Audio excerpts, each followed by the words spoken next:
The thoughts, opinions, and general overall shades thrown on High at 9 News are those of the individual speakers and not those of High at 9 News, its audience, or its advertisers. The statements made do not constitute medical, legal, or financial advice, and for advice tailored to your specific situation, please consult with a licensed professional.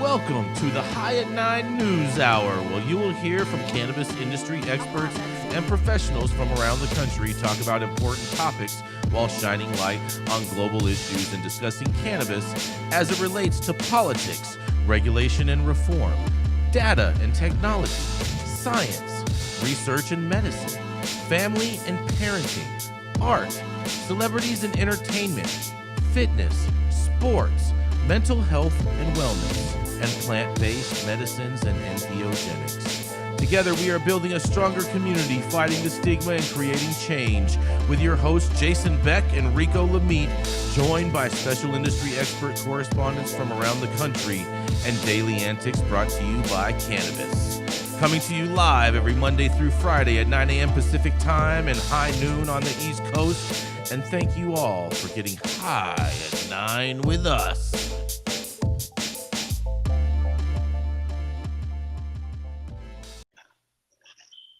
Oh, yeah. Good morning, everybody. Hope you are all having an amazing day today. Today is Tuesday, June 6th.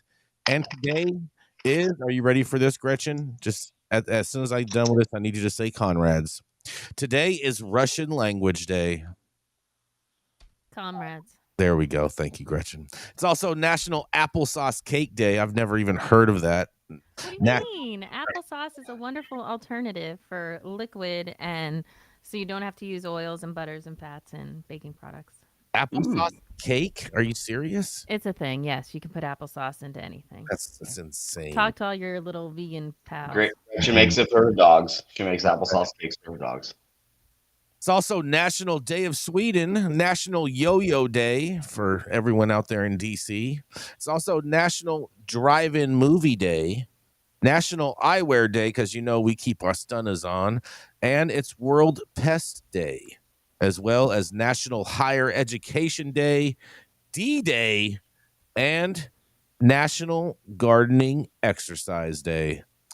Thank you for joining us and getting high at 9 with us. It's also high noon on the East Coast. And please remember to like, share, and subscribe to us on all social media platforms. Use that fancy little QR code right there in the top and right-hand corner of your screen to find out where we live on the internet. We're live every Monday through Friday on YouTube and audio only on Clubhouse. If you are joining us in Clubhouse, you can also participate in the show by raising your hand if you have a comment on the story most recently presented.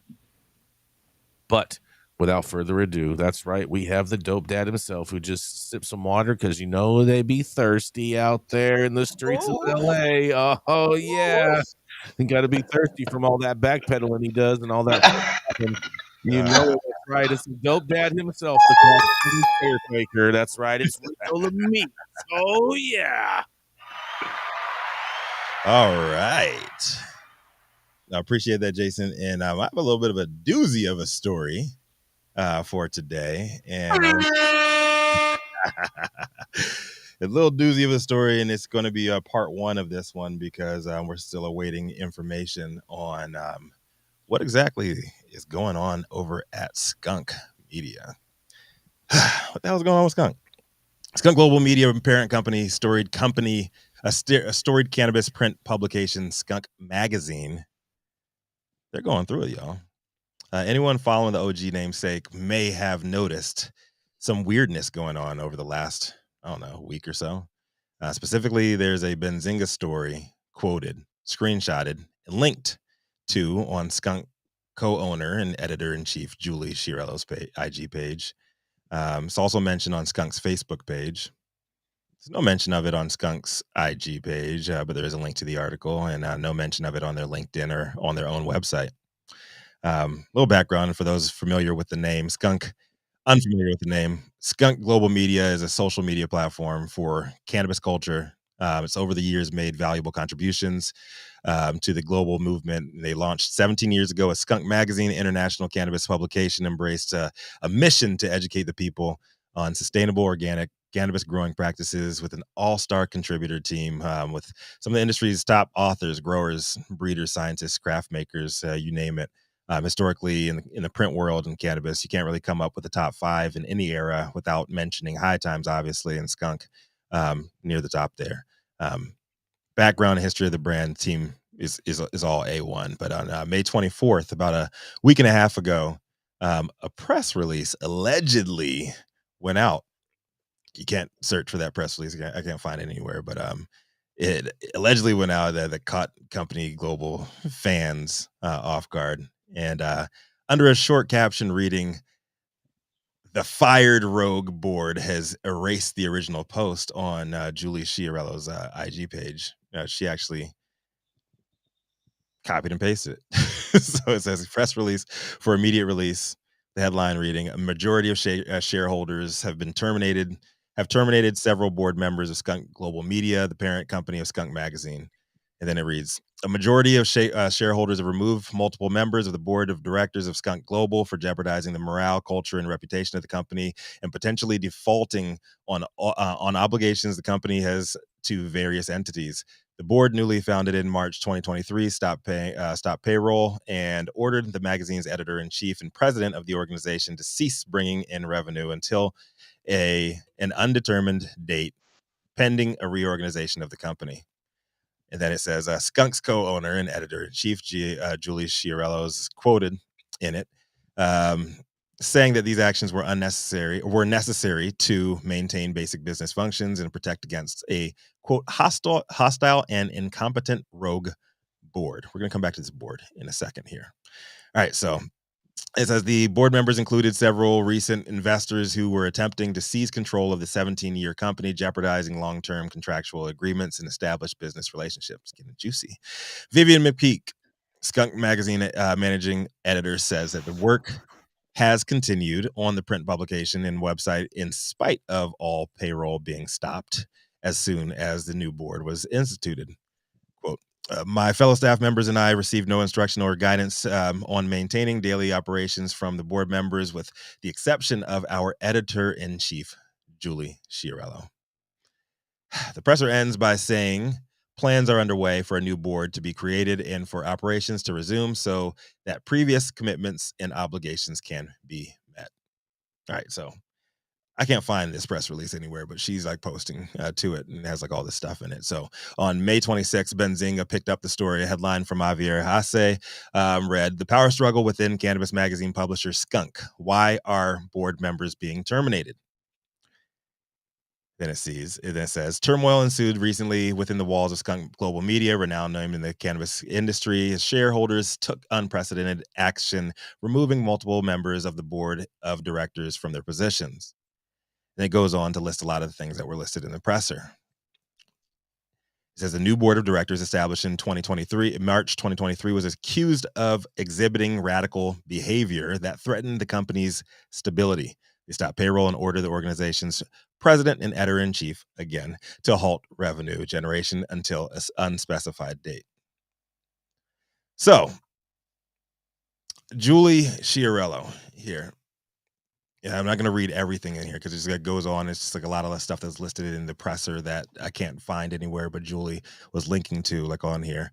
It just seems like a classic story of Chads brought in to ruin the culture and everything that they've worked for, right? But not so fast there. The problem with that current narrative being put out is Julie Schiarello was the one who brought in said rogue board that she's trashing in this press release. She's trashing on her page.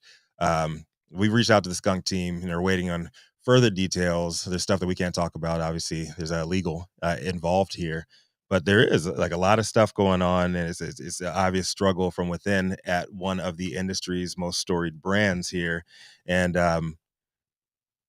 it's getting messy.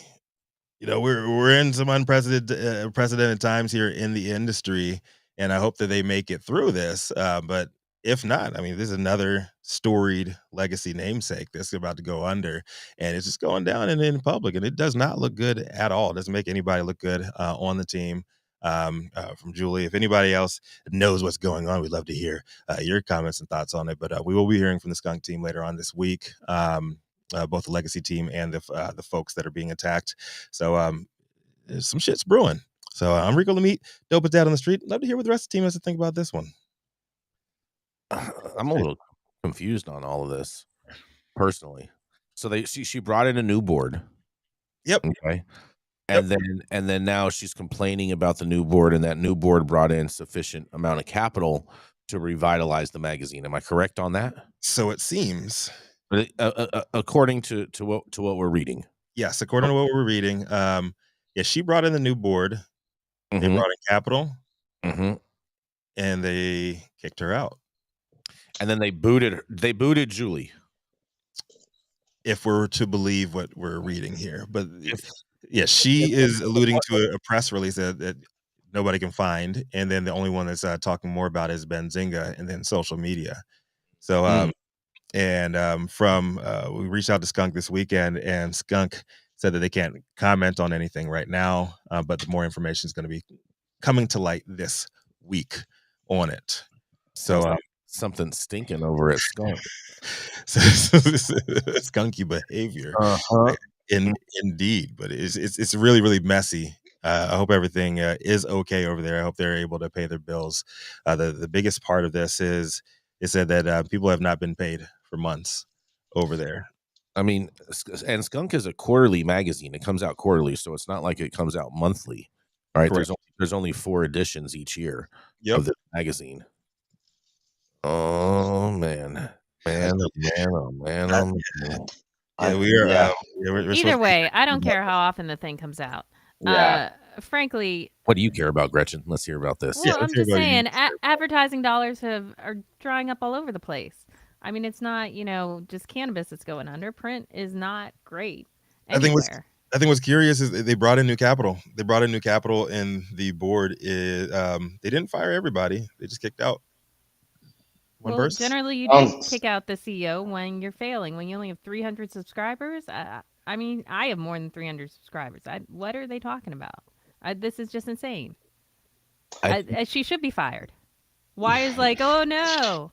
Are you kidding me? Well, it's a business. It's not a popularity contest. People. It's a magazine. It's a magazine, so I don't think magazines aren't businesses. No, I don't think that it's the same type of business that you're alluding to. But I kind of agree with you. But at the same token, it's look, media representation for all this stuff. It's a very crunchy kind of situation over at Skunk, right? So it's their whole program is based on kind of generating that cultural aspect. And I think that obviously Julie's been in the game forever. I've known Julie for a while. I think this is the question and / problem with a lot of the new cannabis investors and situations. They're coming in, they're looking at it through the lens that Gretchen's looking at it through, and you're missing a lot of the point. And I think that's the problem with when business and culture clash.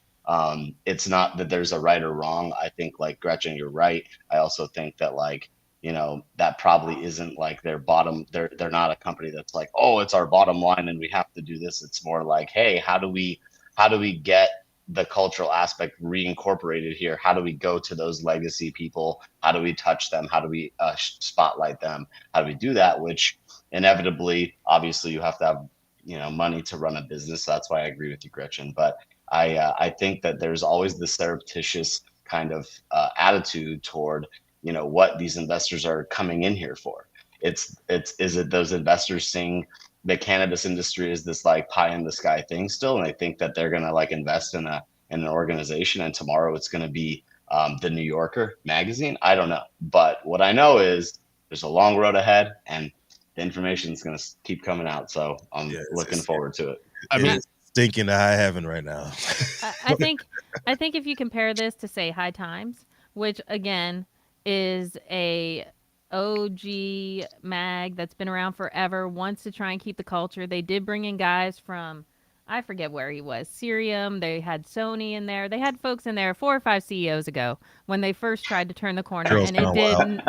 It did not go well. It did not go well. It never goes well. And then they ousted the people that had the cultural connection. That were the editors, that were the writers, that were the journalists. And while I agree that the culture is important, if you want these publications to make the turn Well, and here's the to thing. continue becoming more mainstream. I'm Yeah. sorry, but you have to employ I mean, mainstream. I mean, packaging. personally, I don't want them to And you need turn to the bring in that. corner. Gretchen, here's the Well, thing. then be happy with only having 300 but- subscribers. Well, both of y'all, but that's- you're missing. You're both missing something Okay. here. They haven't fired all the OGs or the people that are connected to the streets there. They just got rid of Julie. Nobody else. Okay. She's So- How many people were there? Because I know it was just Julie Can't be that for many. a while. I don't think it was that many people there in the first place. Yeah, Chip's over there. They got OGs like on there, like on the board, like on at the highest levels of the company. And there was no issue with them. There was only issues with one person there. And so this is what I'm curious to see what else comes out. Like Julie's being cryptic, and she's the one who's alluding to all of this stuff. And it seems like she's the one who put out this. If you read between the lines, it seems that she's the one who is talking to Benzinga. She's the one who put out this press release, and she's the one who's saying all this stuff publicly. But the other people at Skunk aren't saying anything. It's like business as usual for them. But she brought in all of these outside forces, but the outside forces seem to come in and they're like, right, we don't like how you're doing things. We want to take it over. I think here's the thing is like, it's just this clash, right? It's this existential clash. It's like, these people that have the ideas that were starting the thing had this idea and this impression of what they wanted. The money people have a totally different impression and totally different idea.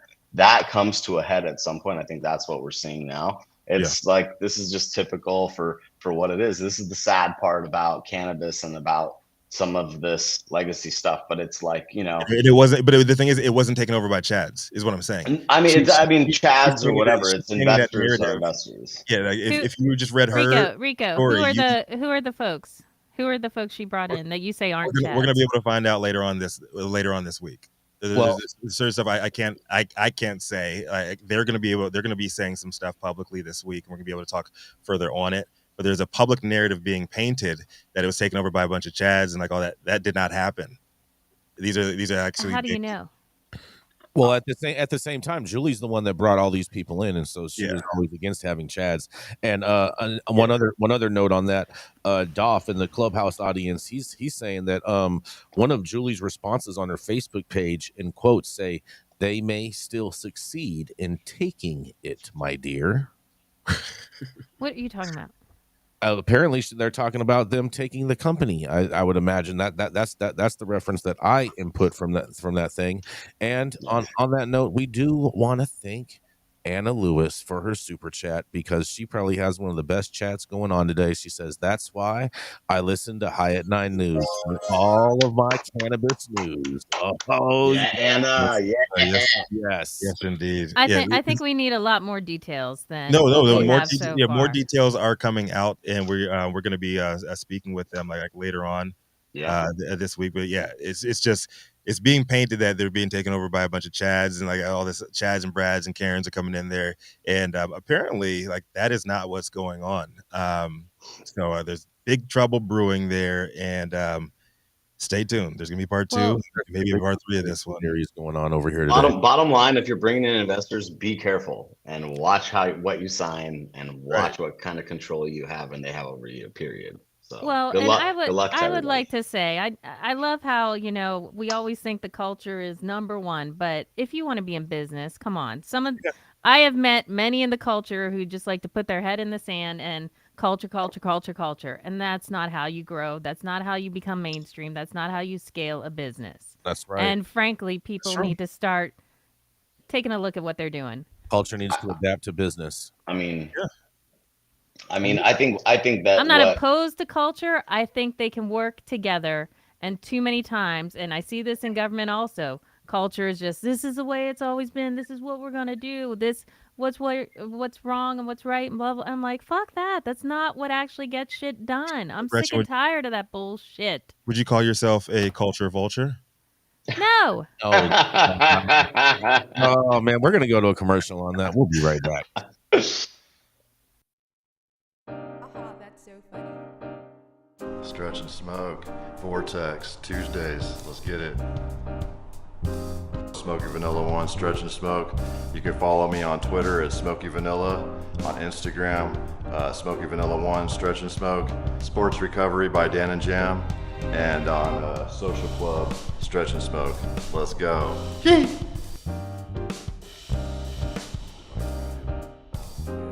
Background in kinesiology and bodywork massage and assisted stretching. Well, I'm looking amazing. So, if you want to feel as good as I look, then you need to get a Stretch and Smoke in with Smoky Vanilla. Let's go.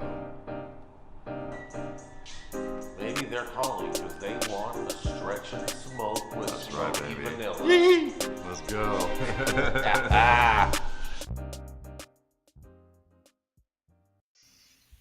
Nice. The fuck? After a good stretch and smoke with the Yeah, bro, it's Tuesday, baby. with the infamous Smoky Vanilla, the industry's longest continuously operating retailer known for smoking the best weed in the world, comes out here and tells the best stories in the world when he's not supporting that ex-president. Ex-president. Mm-hmm. Next, you mean next? The next president, whatever. Jason Beck, what you got for us today, man? Oh man, you guys, I have a crazy story. I have a major boof alert going on, okay? Watch out, you guys. Watch out for the boof because it's coming. Because Canada's unsold cannabis inventory balloons to 1.5 billion grams. That's right. All of the boof weed in Canada. Business failures and consolidation failed to stop Canada's stockpile of unsold cannabis from reaching a new high in the final quarter of 2022. The latest sign that shrinking prices and margins could continue to squeeze companies. Packaged and unpackaged inventory of dried cannabis jumped to an all-time high of 1.47 billion with a B grams. That's 3.2 million pounds as of December of 2022, according to the latest data from Health Canada, which tracks overall unsold stockpiles of licensed producers, wholesalers, and retailers. They say that's an increase from 1.3 billion grams in December of 2021. It's not that much of an increase. But federally licensed cultivators were sitting on 1.39 billion grams of packaged and unpackaged inventory as of December of 22, while stores and wholesalers held 80.7 million grams of packaged inventory. The data suggests the country's cannabis industry remains gripped by a supply and demand balance, even though many of the biggest producers have mothballed their largest cultivation facilities. Last year, for instance, Aurora Cannabis closed its flagship Aurora Sky facility in Edmonton, Alberta, one of the biggest in Canada, and the oversupply situation is thought to be one of the factors forcing down cannabis prices. No way, you don't say. Man, that's such common sense, you guys. The retail price of cannabis has fallen by almost 30% since 2018 when Canada legalized adult use sales, according to Statistics Canada's Consumer Price Index. Other estimates suggest the overall price decline is more severe. Wholesale prices in the country tumbled by more than 40% last year alone, according to the Canadian Cannabis Exchange, CCX, a live trading platform for B2B wholesale marijuana. Falling prices are putting the squeeze on businesses across the cannabis supply chain in Canada. 14 of the 35 companies Creditors Agreements Act, the CCAA, filings in Canada between January 1 and December 22 of last year involved companies operating in the cannabis space. The filings are equivalent to bankruptcy filings in the United States. In a quote, they say, "I don't think there's a lack of competition in Canada. I think there's overcompensation," said Elad Barak, CEO of DJOT, a Toronto-based company selling cannabis dispensaries and pod systems for concentrates. He said, "They're growing cannabis because that's what they know how to do. But when they go to sell it, they can't," he said. He also says, "You're seeing two results. Some companies are going under, but the cannabis doesn't disappear. They hold it or sell it via liquidations or unsold inventory as companies go bankrupt," he said. Citing the latest Health Canada figures, Barack noted that there are now nearly 1,000 licensed producers in Canada that are competing in various parts of the federally regulated supply chain. The number has not stopped growing since legalization back in October. Companies exited the industry via consolidation in other states. Last summer, there were 886 cultivators, processors, and sellers under the Cannabis Control Act. So they're telling me that I'm cutting down, you guys. Yeah. The Mar-a-Lago Wi-Fi is messed up, bro. Yeah, man. FBI got your phone tapped, bro. Hold on a second, you guys. Make sure. Guys, my bad. I'm on Roadcaster, bro. I'm on Roadcaster everything, so I don't know what's going on, but I'm keep on going. Last year, there were 886 processors and sellers under Canada's cannabis. That figure was approximately 730 in 2021, and in 2019, the number were 206 respectively. Jason Beck. I'm making an executive decision. Stop talking. He's gonna outrun it. Go for it. What's up, Gretchen? Good Lord. All right, let's just talk. Good Lord Almighty. Well, there's a whole bunch of booth that's not getting sold in Canada. I'm not sure what's going on, but Adam's trying to fix it. Old news. Old news. Is it surprising to anyone? Pow. I thought it was. Blame Canada. It's America's hat. America's hat is at it again.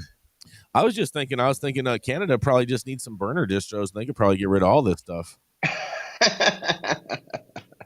Dude, what happened to all the supply? What happened to all the supply agreements? Canada's first. There's supply agreements to Australia. Like, not even Australians want to smoke Canadian weed. Like, nobody can't get anybody that wants to smoke Canadian weed. Do you think that's really the issue, Saman? Is it that it's just bad? Nobody likes the product?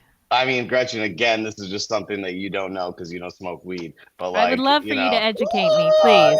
Go to Canada. Go to Canada and then come to California and like just answer your own question. Wow. Okay, well, once again, that didn't answer anything that I asked. Let me tell you something, Gretchen. I would rather smoke outdoor weed than smoke. So much. That is a statement. That is a statement because I've never seen someone be better than Jason's booth. That's not hate. Pew pew pew pew. Mm-hmm. Can I get any love for you? Damn, yo, I gotta say that I am definitely smoking on the best weed in the world today, and I got this from Jason. And see what I'm saying? I'm like higher than a giraffe's ass. So that's right. Look All at right, that. Saman, I'm gonna introduce you to some folks, some good sun-grown product out of Humble. Okay, Gretchen. Okay, Gretchen. Okay. She doesn't smoke herself, but she knows the best. I know the best. Gretchen has the plug on $200 pounds. Listen, I'm just. You trying to make that plug stretch? You trying to make that zip stretch? Gretchen's pumping debt packs right now. She's getting on the socials. Telegram, hit her at Telegram. Mm-hmm. What's the area code out there in DC? Boom. Mm-hmm. Out there. Gretchen's got tips for stretching zips all day. Right. Oh, I see what you did there, Rico. I like man, I'm crying. So basically, what you're saying is Canada is failing right now. Canada is failing, bro. And their inventory is over 1.5 billion grams. Like, what does that even equate to? 3.2 million pounds as of December 2022, according to the part that kills me is it only went up 1/10 from last year to this year. So that means that they're still overproducing 2 years in a row, almost equally at the same amount. Why are they still producing?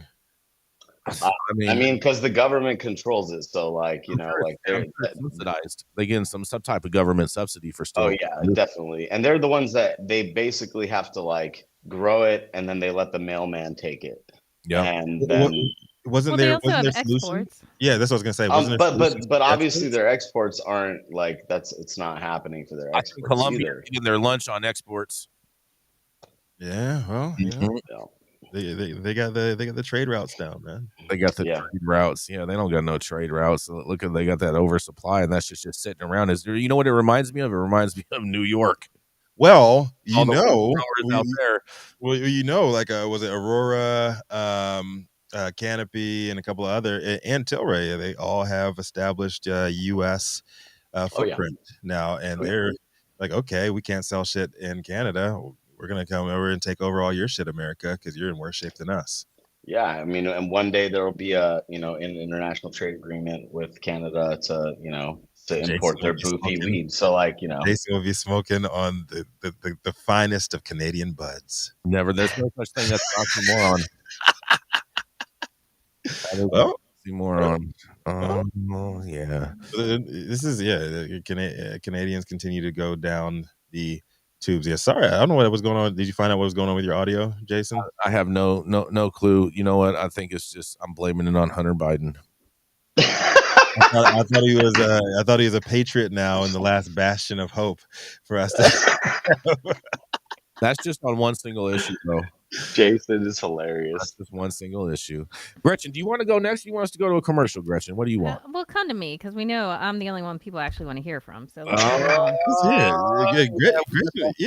has the committee out there, the red room, if you will. Mm-hmm. Yeah, that feisty redheaded conservative Gretchen Gailey, always telling pot loving libs all about themselves, and you know what, dressing our dogs up in crazy outfits. And there's one other thing that she does. Oh yeah, I'm gonna let her do it herself. That's right. It is founder of Panoptic Strategies, Gretchen Gailey. Good afternoon. My headline is coming from MJ Biz. The headline is New Jersey revokes marijuana licenses over unpaid fees. New Jersey regulators revoked marijuana cultivation and manufacturing licenses from an operator in the state over unpaid fees. According to NJ Biz, the New Jersey Cannabis Regulatory Commission, CRC voted 5-0 to revoke Harmony Foundation's growing and manufacturing licenses because the company owes the state $700,000 in licensing fees. The company, which operates the only adult use dispensary in Hudson County, made a $100,000 payment towards its Class 5 retail license, but has not paid for its Class 1 cultivation and Class 2 manufacturing permits, the business publication reported. As part of the June 1 decision, Harmony can still sell recreational cannabis at its store in Secaucus, but it's required to purchase supply from other growers in the state. Harmony CEO Shaya Braz-Chandel was surprised by the decision. If we had been notified that this action was being considered, we would have gladly explained that we are in complete compliance with the February 15th agreement we reached with the CRC in terms of paying our license fees. The rash decision that was taken is an alarming wake-up call to the New Jersey entrepreneurs that are seeking to work within the confines established by state regulators to further grow the cannabis industry. In April, the CRC renewed several marijuana licenses of Curaleaf Holdings after the agency reversed its decision that same month to deny license renewals for the New York-based multi-state operator. The denials of Curaleaf's licenses came weeks after the MSO announced it was closing a cultivation facility in Belmar, New Jersey. At that time, the CRC cited the closure along with the company's clash with unionization and its lack of transparency with the state as reasons for rejecting Curaleaf's license renewal. I'm torn on this one because I do think if you're not paying your fees, yes, you should lose your license. But it does appear, if we believe this CEO here, Shaya Braz-Chandel, that they were in compliance, that they were talking to the CRC. And back in February, they came to agreement with them on how to pay their fees. Then they should not have lost their license. If folks are working with the working with their CRCs, with their Office of Cannabis Management, whoever's in charge of their state, to try and get their stuff paid, then the industry should be working with them as well. And what I would like to also highlight in this story that I'm sure Jason Beck is very concerned with is a bet that was made back in April where Jason Beck said that Curaleaf would lose their license and not get it back. And I bet him $100. Yes, people, $100 that he was wrong.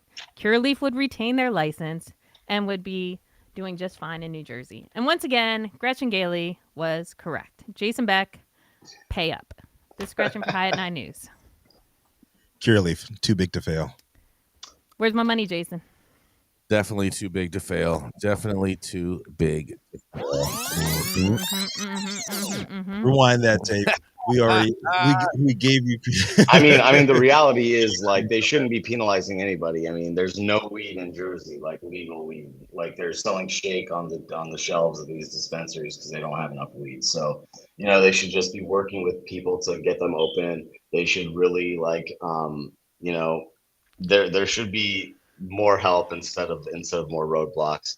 Especially in a place like Jersey, if they're really trying to like promulgate the industry. So, whatever. Well, Saman, pretend that this CEO is incorrect, that they did not have an agreement with the CRC to get their things paid. How long should New Jersey allow them to retain their license before saying, all right, you're not paying your bills, we're taking back your license? I mean, look, like we see it time and time again anywhere else. It's honestly, it's politics. This is why Jason Beck is fighting on Capitol Hill alongside you, so that we can I've yet to see politic. Jason Beck show up on Capitol Hill. Let's just say that. You've seen plenty of times on Jason's Capitol been Hill. busy. Jason's been busy laying the groundwork here on the West Coast on the West. Oh, okay. He's under the hill. But, He's under the hill. But So that's high why on the hill, Gretchen, you can't generally see me. Mm. All the clouds around. Along me. with my $100 that I can't normally see. we're gonna have to go pay her, Jason. We're just gonna have to fly out there and we're gonna have to pay her that money. I may send her $100 just because, but she's probably gonna have to send me a self-addressed stamped envelope so that I can make sure that it gets to her You are a properly. pain in the ass. Jason Beck is the cannabis industry's very own Roger Stone.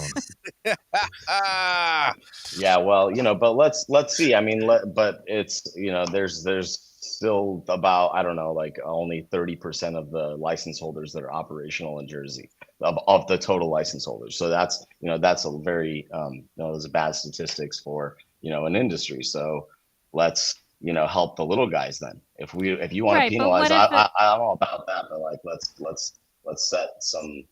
actually help to usher in. Who's to say that there are not more responsible, better producing folks out there who could actually put that license to better use, and these folks are doing it? Oh, I'm sure of that. And I think that the real stewards of like this plant are yet to be shown in places like Jersey. But I agree with that 100%. But like I just think in general, I think the CRC needs to be more helpful than setting roadblocks, especially in Jersey. Do you Okay, so wait. Back to my original question, because we never answer questions here. Go ahead. How much of a leeway would you give somebody?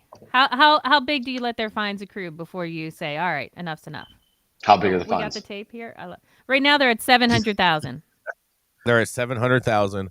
Let it get to like 1.7, Gretchen. I mean, who cares? It's government money. They're just gonna, print more. Yeah. Anyway, I've always said the cannabis industry out there. I've always said the cannabis industry is a microcosm of the greater U.S. economy, and if Curaleaf is the first "quote unquote" too big to fail, we see how that has played out in the rest of America. Mm-hmm. Wait, are we gonna go back and play the tape to prove that Jason is? Play the tape. Play the tape. I don't know if he even has that queued up. Run that shit working back. on it. There we go. We got some audio for this? Apparently not. I'm not hearing anything. We can read lips on this. Omar, does he? Or no, Omar's from before. I was going to be like, Omar, let's prove this. Yeah. See? Oh, well, Adam, let's get those kinks worked out for tomorrow. We need to hear this audio. No tape. No tape, no bait. Oh, please. Right? Unlike Donald Trump.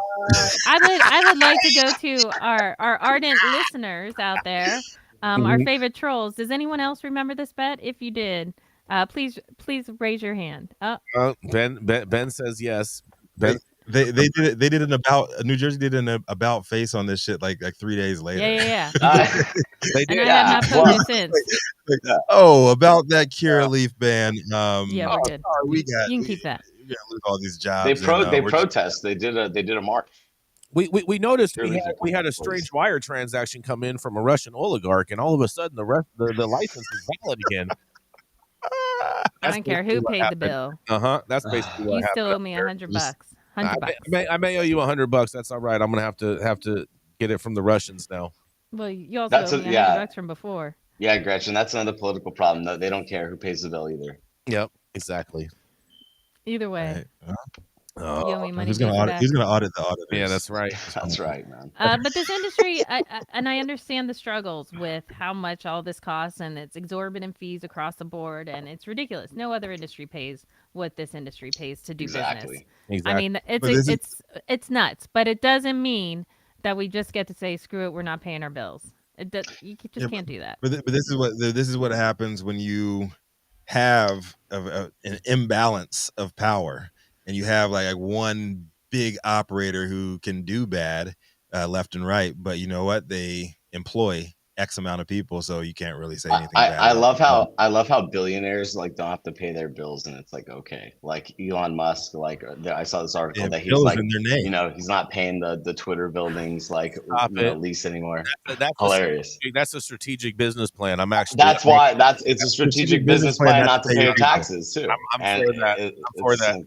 I mean, that's the same thing with what people are doing in cannabis. That's exactly what I'm saying. It's the same Cannabis's thing. favorite lender is the IRS because That's they just right. keep that money, don't pay the IRS. And fight Well, it. that's what happens when you kick out Russian oligarchs. You have no. Yeah. You get them out of the mix, and who's gonna pay the bills? That's right. Ooh, Gretchen. Mm-hmm. I don't care who pays the bills. Jason Beck, pay my bills. Mm-hmm. Been Pay waiting. my bills. Oh, The ruble is at an all-time high. oh man, you know what? We're gonna go to a commercial. We're gonna be right back. We'll see. You guys are crazy. Keeping up to date on the evolving policies of relevant state, local, and federal governments is key to success. When the future of your business is at stake, you need representation as dedicated as you are. With a maze of laws and regulations surrounding cannabis, hemp, and psychedelics, knowing where to begin can be a challenge. Good thing the law offices of Omar Figueroa features a skilled, highly focused team ready to guide you through it all. They're accepting new clients in California and New York. So make sure you check them out at info@omarfigueroa.com.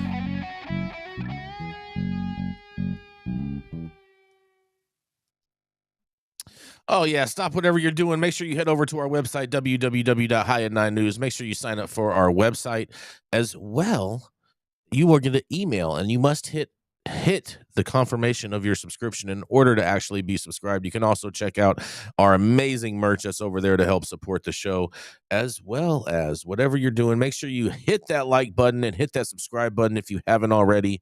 And just like Anna did earlier, if you want us to really pay attention to your chats, make it a super chat. Control Tower from Highly Educated has perfected the dab. Utilizing the concept of thin film evaporation, you can waste none of it and taste all of it. The micro texture of the SE pillar increases nucleation at elevated temperatures. And with the tower propelling at 2,600 RPMs, it's certainly the most efficient dab experience to date. The Control Tower from Highly Educated.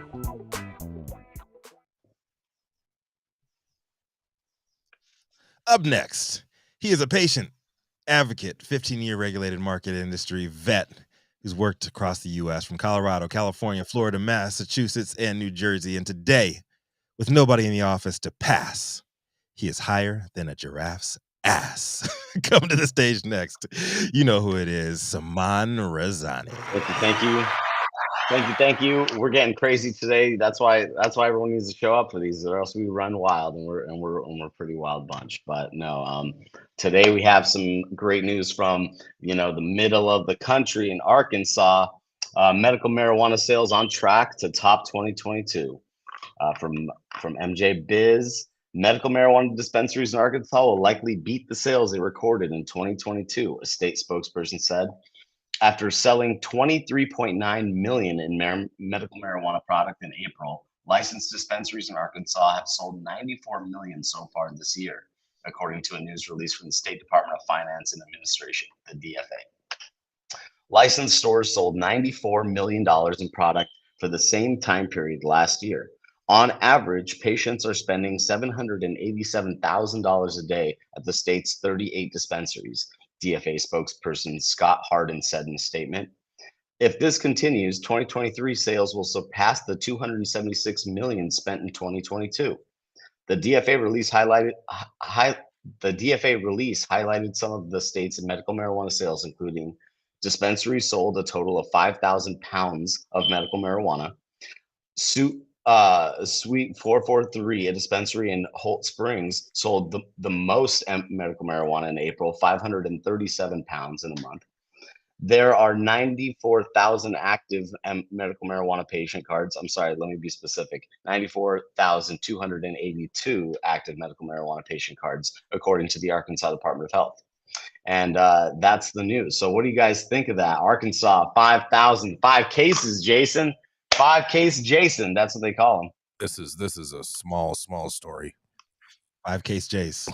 Come on, Jason. Small story. It's Arkansas. 5,000 pounds. You think that's is that you think they're smoking more weed than 5,000 pounds in Arkansas? Hold on, they don't even allow for flower products to be sold in Arkansas, right? Saman, they're only selling like tinctures and topicals and concentrates and shit. They're not. I don't think they're selling.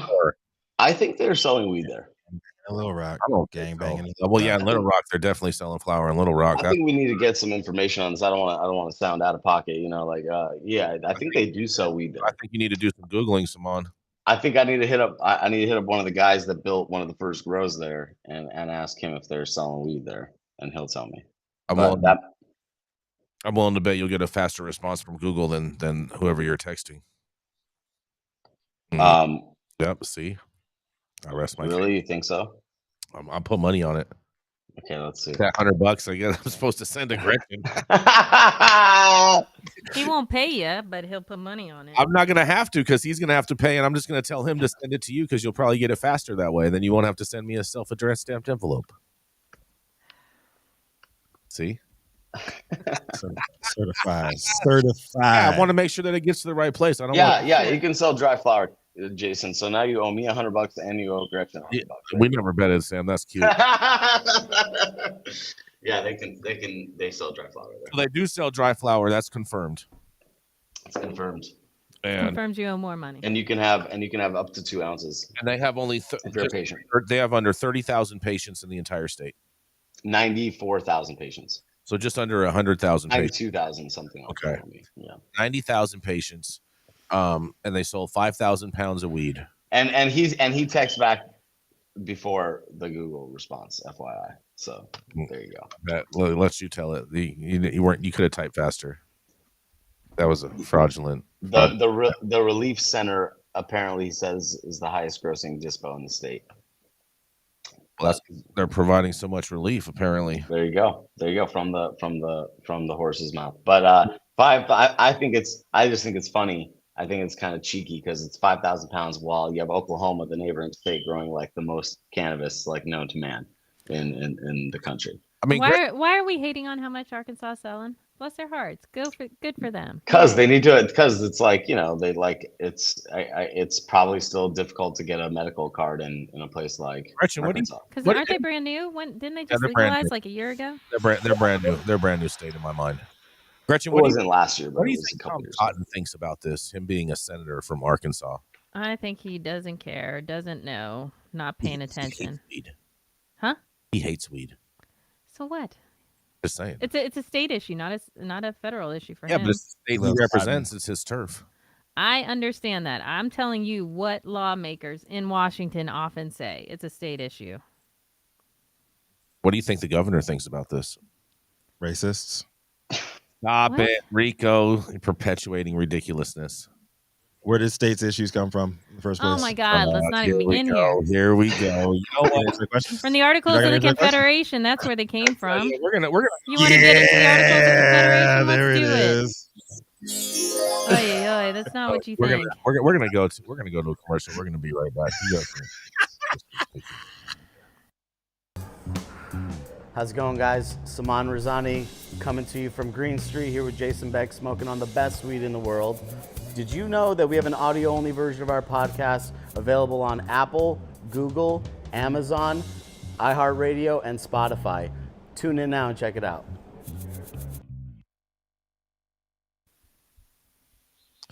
Oh, yeah. We got Rico coming back. He has a second story today all about New York. We covered all that boof in Canada, and now we're going to see what's boofing up in New York. What do you got for us, Rico? All right, so I'm going to try to skim through this one from New York Times. It is another doozy, and I'm so glad that Gretchen is in the house this week Yeah. because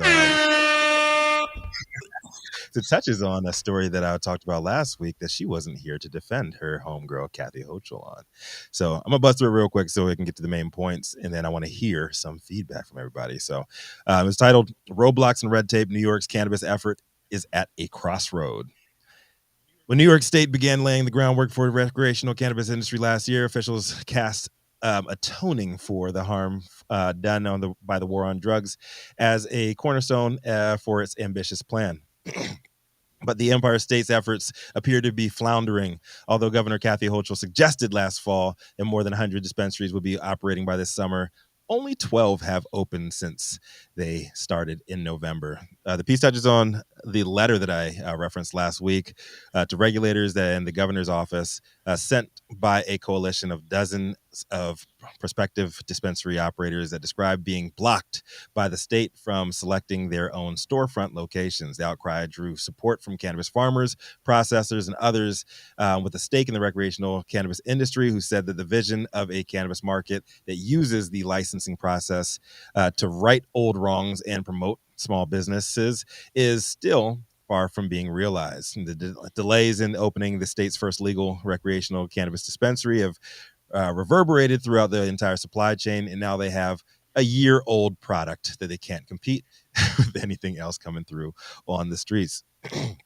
So one licensee said that they found a place to rent for $9,000 a month, but the property owner changed his mind after a dormitory authority offered him a $14,000 monthly to join its landlord pool instead. Sounds a lot like California to me. And scrolling all the way down to the end here. All right, so what's going on in New York is you have the business community coming in, and they're saying that they want a seat at the table, but it was already offered and reserved for people who have been affected by the war on drugs. The industry in New York is at a standstill. The industry at New York is at a crossroads. Which way are they going to choose? So I think it's a great question to ask everybody else on the panel today, especially Gretchen, because you didn't get a chance to hop on this last Monday when we covered it too. So what do you think? Your girl, Kathy Hochul, is not following through on the promises she made, and now she's trying to please everybody with the deep pockets because that $200 million fund to get these people up and running has dried up, and now they're being they're getting the bait and switch from the actual landlords too. So where is the solution here, Gretchen? Is New York going to make it through the end of the year without just succumbing and waving the white flag to the trap? What's going on? Okay, one more time. I need one question. What's the question? Is New York going to survive? Yes, of course, it's going to survive. Yes, Sure. absolutely. And I made this point yesterday, and I'll make it again. While we are not a fan of the pop-up shops, the one thing they have done is got New Yorkers to go into stores to buy cannabis, and that is a huge hurdle for New York to cross. How many? What do you mean? Are there numbers on how many? How many New Yorkers are in there purchasing weed? I don't think that's a huge hurdle. I Yes, understand. it is. I mean, Psychologically wise, I understand what you're saying. psychologically, yes. Yeah, psychologically, I understand what you're saying, but what I'm going to say, Those 12 dispensaries, what are the numbers? What are the revenue numbers coming from those 12 dispensaries they've opened? Hold on. I actually know that, Rico Lamitte. yeah, she was bragging. Retail sales yesterday that I have are from through the end of April. Retail sales are 16.5 million from 9 retailers. So Missouri did like $1 billion in less than a month. And No way. New York Missouri didn't do it did a 16 billion. million. Yeah, the first 2 months they did $1 billion. All right. Like Missouri's breaking all I records. would love to Yes, see Missouri- that information that says Missouri did $1 billion. Please send that to me. A $1 billion. right now. Other markets Yeah. aren't doing that in a year. What are you talking about? Missouri sold correct $1 billion, and I can't wait. Then everyone needs to go to Missouri. F New York. What are you talking about? Well, I agree with that, Gretchen, 100%. I would way rather have a license in Missouri than in New York. Please share that with me, Rico. I would love to read Yeah, it. Casey, you are legal marijuana in Missouri has quickly become $1 billion business. Division of Cannabis Regulation says total pot sales surpassed the threshold on May 3rd, less than 3 months after recreational sales began. Please Boom. send me whatever you're reading. I would like to actually read it myself. Thank you. That's an independent woman right there, Rico. She wants to read it herself. Dear Lord. INDENDPE. The point is, I do think New York is going to get over its growing pains. And I love how you say that the funds dried up. The funds were never raised. The funds were never there to begin with. And that is a failure, no doubt, by the government. They should never have came out and said, we are going to give you turnkey dispensaries. We are going to do everything we possibly can to get this up and running when no efforts were made or the efforts were put into the hands of the wrong people to get it done. That is why but it's not going to stop the trap market. I mean, even if these folks had it all gone wonderfully, smoothly, that's 70 dispensaries against 1,500, and 1,500's conservative on the pop-up shops. I mean, it takes time for this to all get pulled together. I do think New York is going to get their act together. I really do. Are they going to magically come up with $250 million to take care of these card license holders? Doubtful. They're going to start looking for other avenues to make this happen. And I don't know what those avenues could be. I don't think New York's ever going to clean their act up. No, I agree. I agree with Jason. You got zero chance of that, Gretchen. Well, when you say will not clean, what do you mean? That there will never be a flourishing legal market in New York? That's what you're saying. No hope in hell ever. No. I mean, there will be. There will be. Let's come up with a bet. No, there'll be a market. Yeah, there'll be a market, and there'll be commerce and whatnot. But as far as will the trap always be there? Yes, the trap's always going to be there because the reality of it is that cannabis is grossly overtaxed, even in New York and everywhere else. And as long as the trap isn't taxed, it's just a reality. You're never going to get rid of it. And what if you can transition the trap to legal? What if they said to these folks, "Hey, you 1,500 shops, do this. We give you a license." They're not going to do that. You don't think they want to go for it? Yeah, you're just going to grant blanket amnesty? Some will. Yeah, something. There's going to have to be some drastic move. New York, some black. Oh man. That's the low hanging fruit right there. I'm not going to touch it. Yep. I mean, after a few months of 6 months of this thing being up and running, to say that it's going to fail is ridiculous. It failed before it even started, Gretchen. It was. Give it time. Give it time. Everyone wants everything overnight. This doesn't happen overnight. I think Kathy Hochul is just trying to please everybody. She's trying to please everybody, and she's trying to say, like, okay, we're going to allow the social equity crowd first crack at this, and we're also going to get them these hundreds of millions of dollars to support their effort, because everybody knows everywhere else that's why social equity has failed, because there's not enough money into it, number one, and there's number two, there's not enough like just business training. And they said they're going to handle that first, and they didn't handle it. And now you have like everybody else mad too, and she's going to say, "Oh yeah, we're going to let you guys convert your medical to adult use." Or you're going to? There's too much trap work out there, and as we said yesterday, the product is dried up, it's old. So are you just going to allow interstate commerce now too? You're going to let California weed come in there, amnesty on that as well? Yeah. Like how many people you got to please until you say like, "Oh, I just lost"? Yeah, just exactly. Take Yeah, that's another reason they can't give them amnesty, because all the weed out there is California weed. Right. I think Kathy Hochul needs to just take the L and pivot. Just if you want to go what full, would you like her to do? You want to go full corporate. What do I like? Yeah. It's not about what I like her to do. No, you're clearly saying that everything she's doing is wrong. So what would you like her to do? I'm about freedom, man. I'm about freedom. Like, if the people are getting if they're getting great product on the street, let the people get great product on the street. Let it happen. So you're saying the hell with the legal industry, trap market flourish. She should start by eliminating all taxes on cannabis. Any tax there is on cannabis, other than your sales tax at the end of a purchase. Like you would. Right. Let's get a clap. Let's get a round of applause for that. Amsterdam. That's right. You know what? Hey, Gretchen, Zaza Simona is in the clubhouse chat. She says failure was the plan from the beginning. Yes, the failure was that the money was not raised.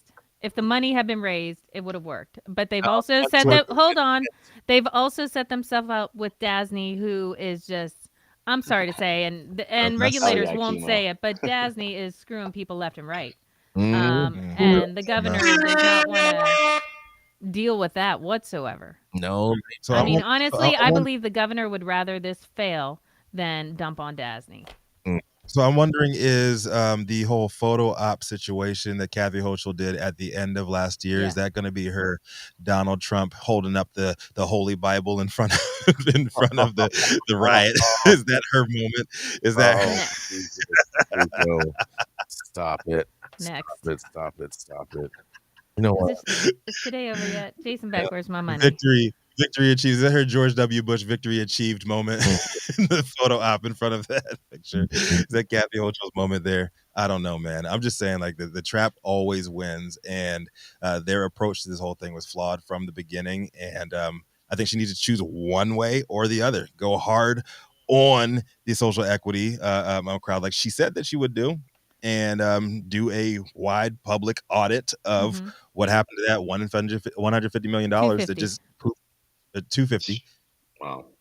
$3 billion, however much money it was, do a public audit into what happened there. The money, well, number one, the money just wasn't raised. It's not like the money disappeared. It's not like the money was raised and then all of a sudden, where'd our money go? No, the money was never raised. I think the money disappeared. Why? Jason Beck, what are you basing this off of? What vast knowledge are you basing this off of, that this money just was stolen and disappeared? Here's what happened, Gretchen. They were like, hey, this is going to be a great idea, right? And then they went and then they announced it and they said this is going to be a great idea and everyone's going to get excited. And then they started thinking about it. They're like, no, this is a terrible idea and we're going to lose all this. We're going to put any up in. That's what happened. Yeah. Roger stoned. The insider information. Yep. There it is right there. But you know, New York, guys, I'd like the last word, Rico. New York has leaned hard into the social equity and the card license holders, and they are going to continue to. And I've talked with a lot of these folks for the past several months, and they are going to continue working on it. They know that they are effed, but they aren't abandoning these people. The goal is to get these shops up and running, and they are doing the best they can to make it happen. So I am going to give them the benefit of the doubt. Something we sorely lack in today's society is the benefit of the doubt. Thank you, Jason Beck. It's your people killing the benefit of the doubt. No, how is the doubt? How are doubts benefits? What? That's because everyone every time we tell the truth, everyone doubts us and says we're conspiracy. You don't tell the truth. You come up with some bullshit facts. Are you kidding me? Like I said yesterday, you've never met the truth. What are you talking about? The truth is my middle name. Oh, please. Go back to Smoky Vanilla, just rubbing you down and living in your fantasy land. You're killing me. Wrap it up. Thank you all. It's great to have you back, Gretchen. Thank you. Thank you all for joining us for another episode of High 9 News. You can always catch us weekdays, 9 a.m. Pacific and high noon on the East Coast. Big shout out to our super fans showing love and getting their comments projected live on the big screen, and to the live audience members and online supporters catching us across all media platforms, tuning in and giving us feedback on the daily headlines.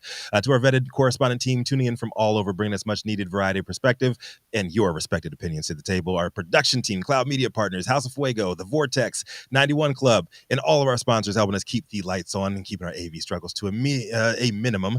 And of course, the lovely Jaja Simone Brown holding things down over in Clubhouse. To the haters out there, I don't even know, man. I hope y'all forgot to brush your teeth and you have a real intimate meeting today and you really piss somebody off with your dragon-ass breath.